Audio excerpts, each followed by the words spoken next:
কাকার বাড়িতে ঠিক এই মুহূর্তে আমার কোলে তার নাতনি বসে আছে, তার অলরেডি একটা মেহেদি দিছি। হ্যাঁ, আমি একটা প্রজেক্ট হাতে নিয়েছিলাম যে প্রথমে তাকে আমরা ঈদ গিফট দিব। ঈদের গিফট আমি আমার ব্যক্তিগত সামর্থ্য অনুযায়ী তার হাতে পৌঁছাই দিছি আজকে। এবং তাকে নিয়ে আমি কিছু চিন্তা ভাবনা করছি। সেই চিন্তা ভাবনাটা হচ্ছে আমরা ঈদের পরে তাকে নিয়ে বিভিন্ন প্রোগ্রামে যাতে গান করানো যায়, এটা একটা উদ্দেশ্য বা উদ্যোগ। সেই প্রোগ্রামের যেমনই বাজেট হোক, তার যাতে সচ্ছল জীবন ফিরে আসে সেটা আমরা চেষ্টা করব। আর তারপরে হচ্ছে আমরা স্থানীয় জেলা প্রশাসন সাহেবের কাছে যাব এবং স্থানীয় যে শিল্পকলা একাডেমি আছে নেত্রকোনা জেলাতে, এটা নাকি নেত্রকোনা জেলাতে আমরা যাওয়ার চেষ্টা করব। সেখানে আমরা যোগাযোগ করব যেন এত সুন্দর প্রতিভা, এত সুন্দর গান আমাদেরকে শোনায়, এই গানগুলোকে আমরা বাঁচিয়ে রাখতে চাই।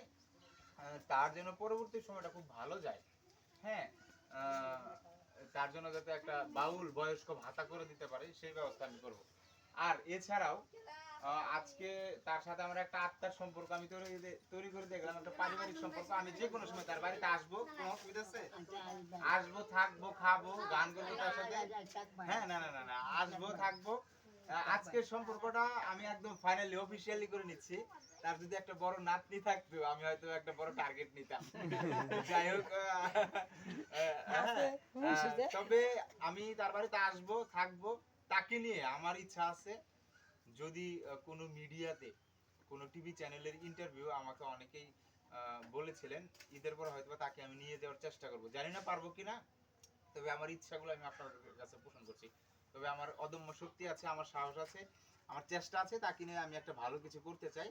তার যেন এই, আমার আরেকটা জিনিস দেখে খারাপ লাগলো যে এই ঘরটা বসবাসের অনুপযোগী হয়ে গেছে।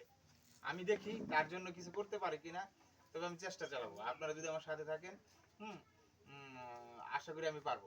এখন আমি এই গিফট পেয়ে, আঙ্কেল আপনার কেমন লাগছে? কাকা আপনি একটু দেখি কিছু বলতে চাই। আসসালামু আলাইকুম। আপনারা যে আমার বাড়িতে আইসুন, এটা আমি আনন্দ আত্মহারা।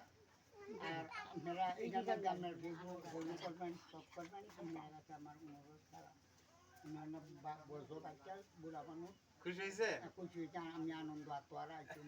তাহলে আমার লোক একটা মোলাকাত করেন। খুশি হয়েছেন তো আপনি? আচ্ছা, আরেকটা কথা আমি বলি যে অনেকেই আপনাকে অনেক কথা বলবে অনেক সময়, যে আপনাকে দিয়ে সে এটা কামাচ্ছে, ওটা কামাচ্ছে, এগুলো তো আপনি কথাতে কান দিবেন না। না, মানে এই কানি দেবো না, আমি শুনবো না। আচ্ছা, এখন কথা হচ্ছে আপনাকে এত অ্যাভেলেবল হওয়া যাবে না। অনেকেই কিন্তু আপনাকে এখন আসবে গান শুনতে, আপনাকে ভিডিও করতে।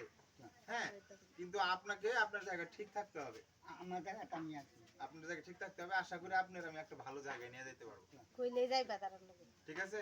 যে কেউ আসলে বলবে ভাই চলেন এনে যাইতেছি, কাকা এনে যাইতেছি, যখন যা বলবে তা করবেন না। না আমি কথা